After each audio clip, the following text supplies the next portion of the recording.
Western-style democracy wasn't designed for African liberation. For decades, Western-style democracy has been weaponized to manufacture consent, not liberation. Imposed by debt traps and donor puppeteers, it props up corrupt elites while erasing millennia of African governance wisdom. From Ubuntu consensus to the participatory legacies of the Ashanti, the Somalis' Kher, and the Kingdom of Congo. This isn't about rejecting accountability. It's about dismantling a rigged system. Why does Africa still let outsiders define good governance? While those outsiders loot minerals, destabilize African nations, and reduce sovereignty to a checkbox for foreign NGOs. Africa doesn't need saviors. Africa needs unapologetic reinvention. Bend down the old colonial machinery, rewrite the rules, forge on African institutions rooted in communal justice, climate resilience, and economies that serve African people, not foreign capital. Africa's liberation will be defined, or it will not be. The future will not be imported. It will be reborn. And I see people making uncanny comparisons with Paul Kagame, my good friend Ibrahim Traore. And I say, some of these folks are operating in a slightly different environment, where their word is obeyed instantly, without question. It's a different environment. You say, this guy is not doing things. Traore is doing them. Traore wakes up, dreams them up. Following morning, he makes a pronouncement. It is law. It is policy. Action follows. And I wake up and I say stuff, they look at me and say, what is this? What is this man talking about? We need to take it through this stage and that stage and put it to tender, float the tender. It takes 2 years, then we evaluate, then there are complaints, and there's an interdict. We wait another 4 years. By that time, you have to go and account to the people, and they remove you.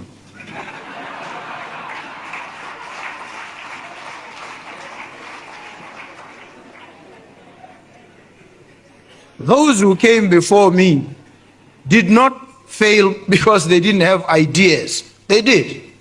Maybe even better ideas. They just didn't implement them. Why? Because perhaps they failed to appreciate that the structures that are in place are not properly suited to the attainment of quick action. So you need to subvert some of these rules and processes unapologetically. And I will do it. From this shocking and unexpected speech, it is clear now that Botswana's newly elected president, Duma Boko, has ignited a firestorm with a speech that challenges the sacred cow of democracy itself. Speaking with unapologetic candour, Boko has joined Burkina Faso's revolutionary leader, Captain Ibrahim Traoré, in declaring that democracy, far from being Africa's salvation, is a shackle delaying progress. His words, delivered with the conviction of a man who has seen the system's underbelly, have stunned observers, sparked fierce debate, and raised a critical question. Is Africa's obsession with Western-style democracy a trap set by neocolonial powers to keep the continent subdued? As a Pan-Africanist journalist, I assert that Boko's comments, inspired by Traoré's unyielding revolutionary vision, mark a turning point, a clarion call for African leaders to break free from the chains of a system that has enriched puppets while impoverishing the masses. Boko's remarks come hot on the heels of equally incendiary comments from Captain Ibrahim Traoré, the 36-year-old revolutionary leader of Burkina Faso, who has become a symbol of defiance against Western hegemony in Africa. Just weeks ago, Traoré addressed his people in a televised speech, unequivocally rejecting democracy as a pathway to development. "We are not in a democracy, we are in a revolution," Traoré proclaimed. "If we have to say it loud and clear here, we are not in a democracy, we are in a popular, progressive revolution." Everyone needs to understand this. It's even more surprising that those who are supposed to be intellectuals, who have been to school, can imagine that a country can develop in democracy. That's false. It's not possible to name a single country that has developed in democracy. Democracy is only the end result. We must necessarily go through a revolution, and we are indeed in a revolution. Traoré's words, delivered with the fiery conviction of a man who has expelled French troops from his soil and nationalized key industries, have struck a chord with a generation of Africans weary of Western-backed puppet regimes and the hollow promises of liberal democracy. His assertion that democracy leads to a society of disorder, and his insistence that Burkina Faso is on a revolutionary path, have found an unexpected ally in Duma Boko, whose own critique of democracy's delays has raised eyebrows and sparked intense speculation. Has Traoré's unapologetic stance opened Boko's eyes to the limitations of the system he once championed? Or is Boko, a seasoned lawyer and opposition leader, simply articulating a truth that has long simmered beneath the surface of African political discourse? To understand the gravity of Boko's and Traoré's positions, we must first confront the uncomfortable reality of democracy in Africa, a system often lauded as the pinnacle of governance, but which, in practice, has served as a Trojan horse for Western interests. Since the wave of independence movements in the 1960s, African nations have been coerced into adopting democratic frameworks modelled on Western liberal ideals, often under the guise of good governance. Yet, these systems have consistently failed to deliver the prosperity and sovereignty promised. Instead, they have entrenched a cycle of dependency, corruption, and underdevelopment, with African leaders beholden to foreign powers and multinational corporations.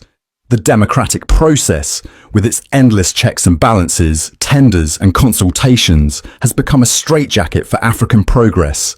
In countries like Botswana, hailed as a democratic success story, the reality is far more complex.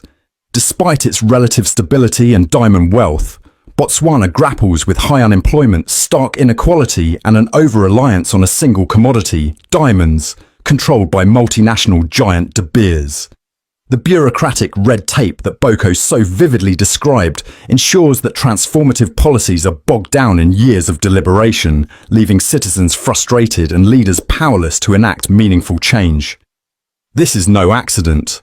The West, through institutions like the International Monetary Fund, IMF, World Bank, and various NGOs, has weaponized democracy to maintain control over Africa's resources and political direction.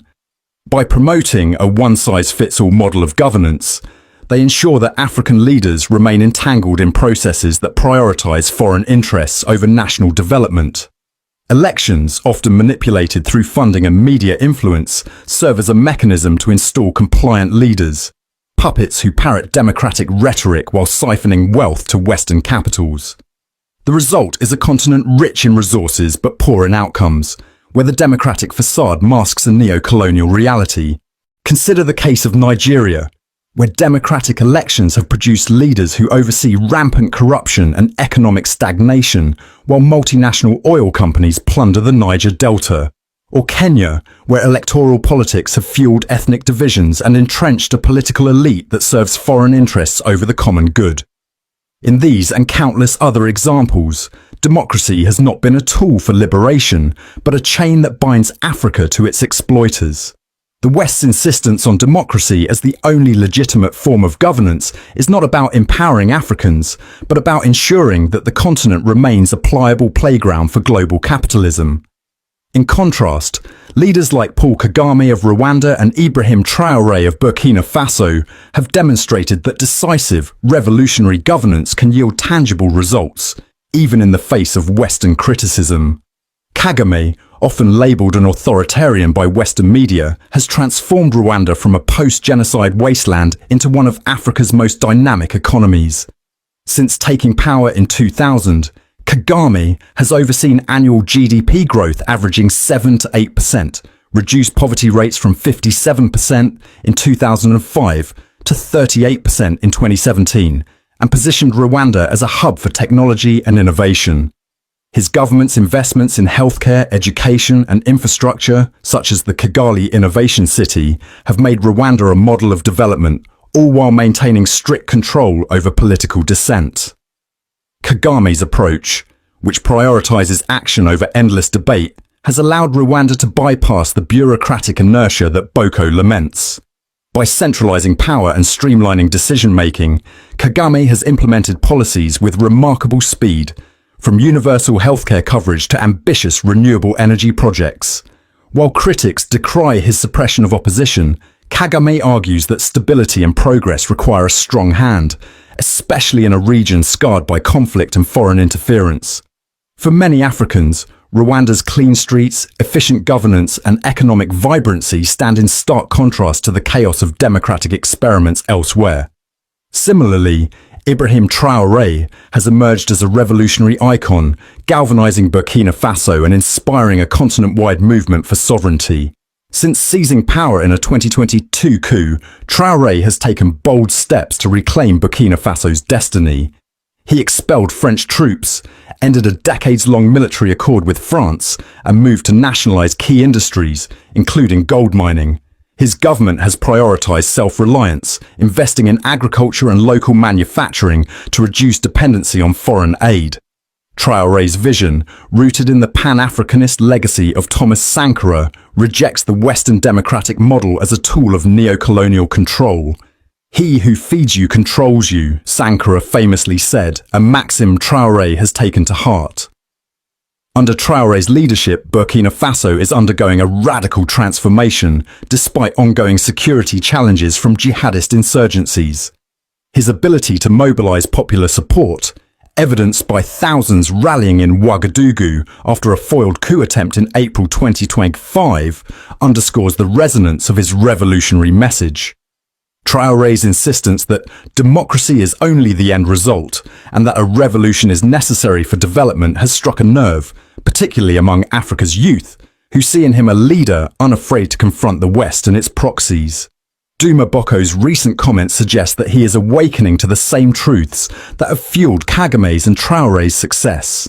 By acknowledging the limitations of democracy and expressing admiration for Traoré's decisive leadership, Boko is positioning himself as a potential revolutionary in a country long tethered to Western democratic ideals.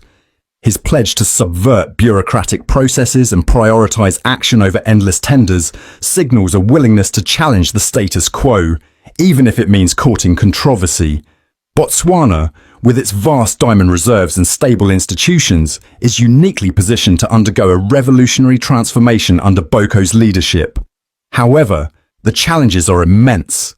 The country's economy remains heavily dependent on diamonds, which account for over 80% of foreign exports, and the influence of De Beers looms large. Unemployment, particularly among youth, is rampant, and inequality ranks among the highest globally. Corruption, long a concern under the Botswana Democratic Party, BDP, has eroded public trust, with 80% of adults believing it permeates the highest levels of government.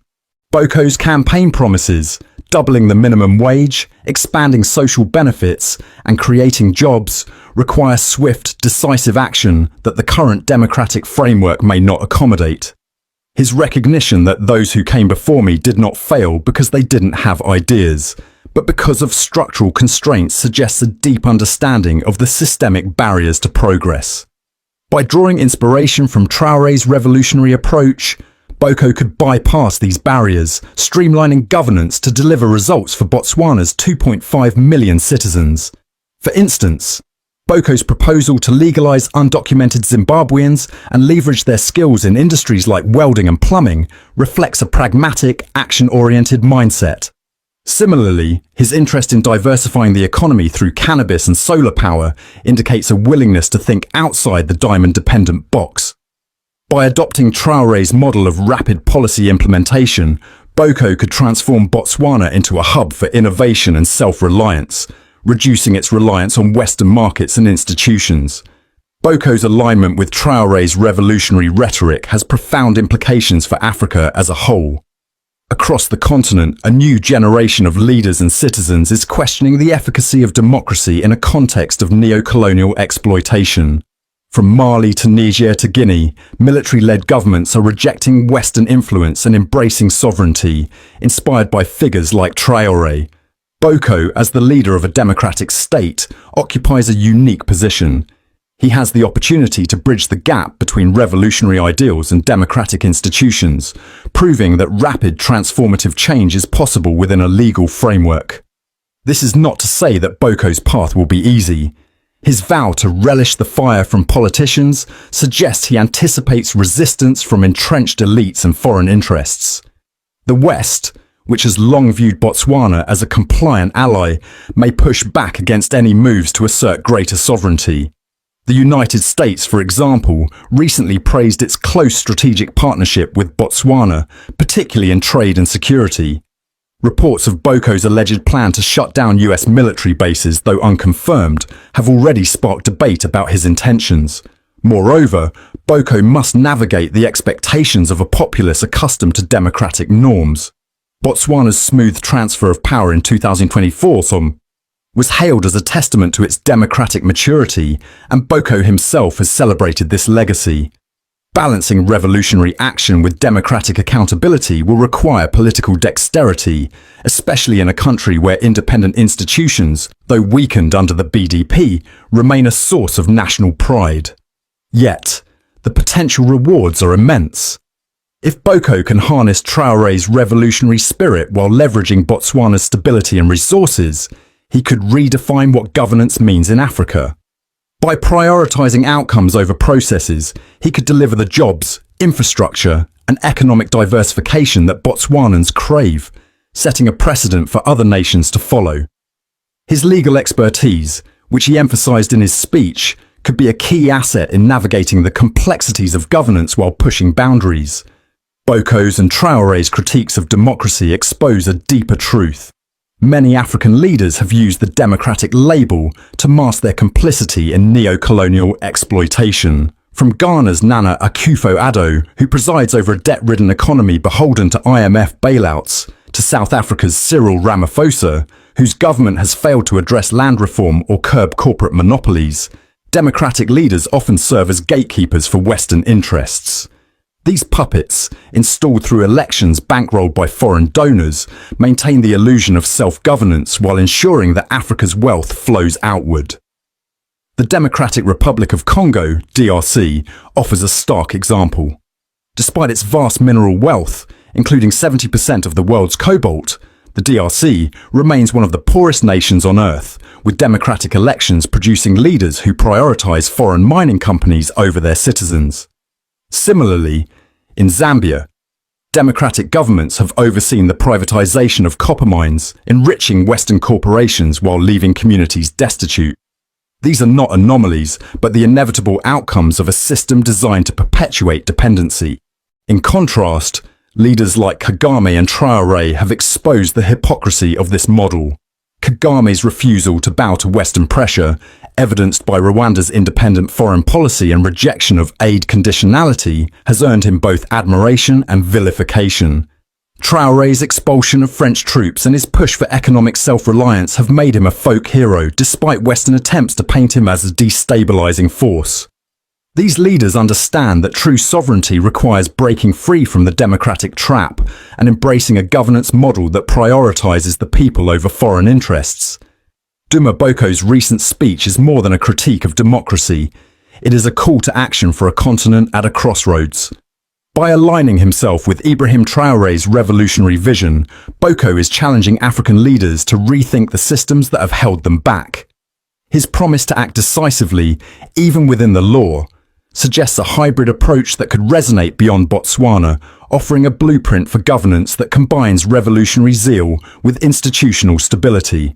For too long, Africa has been told that democracy is the only path to progress, even as the West exploits its resources and installs compliant regimes. Boko's and Traoré's words are a reminder that development requires courage, vision, and a willingness to defy conventional wisdom. As Traoré put it, we must necessarily go through a revolution. Boko, by echoing this sentiment, is signalling his intent to lead Botswana and perhaps Africa into a new era of self-determination. The road ahead will be fraught with challenges.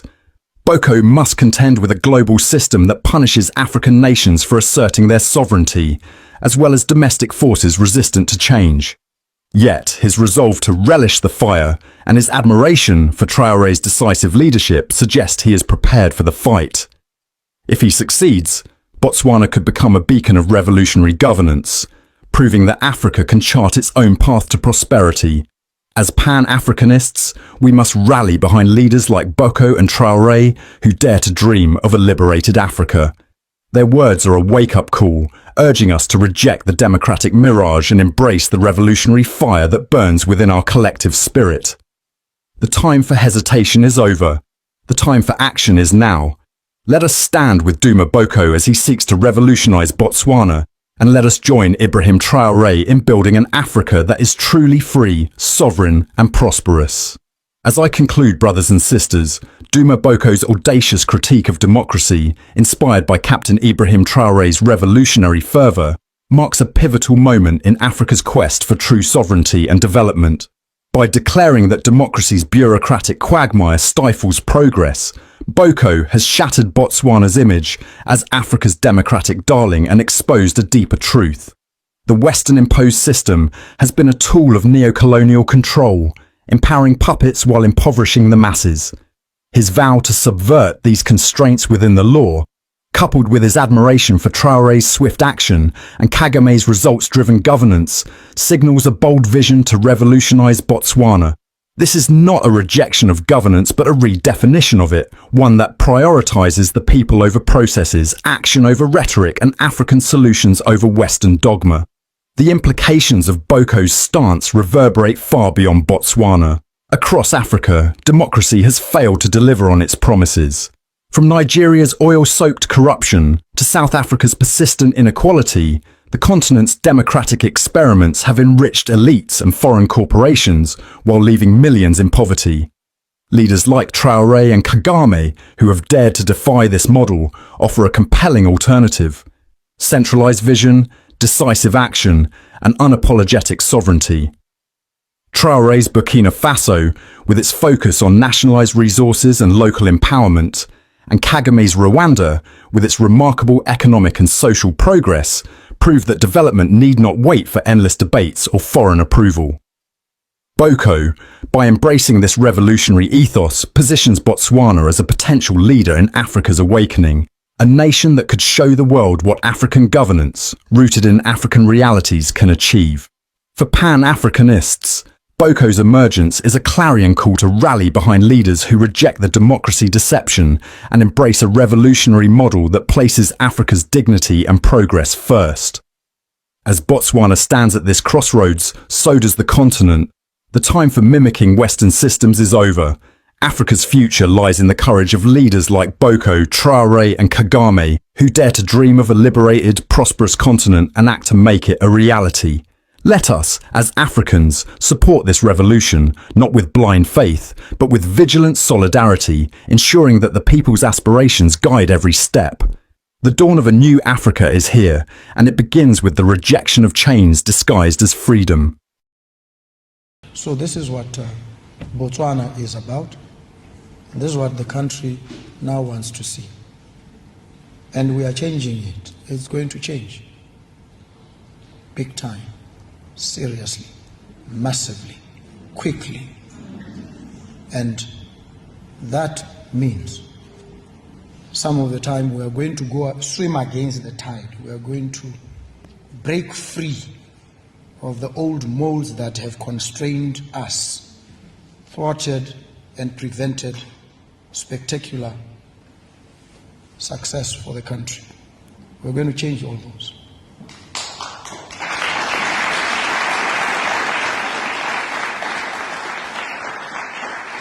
I say this, and I say it repeatedly.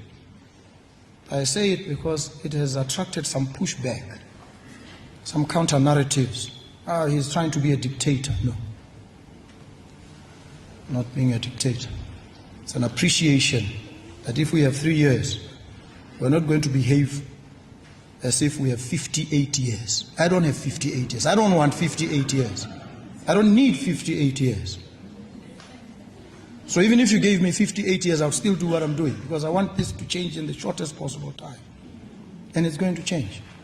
So the rules of engagement, rules of operation are themselves going to have to change. Maybe along the way with the personnel. We have to ask, are the people that are supposed to drive this rapid change properly suited? Are they the right people? Are they agile? Can they work through the night? Civil servant goes to sleep. You call them, they tell you, I'm sleeping. One of the folks that I work with called one of them. And the guy says, no, I'm in bed. He says, I'm in the office. It's 11 o'clock p.m. I want you here. He came in his pajamas to show that he was at work. We don't care how you are dressed. We care that the work gets done. When the sun rises and we step out, it must be prim and proper.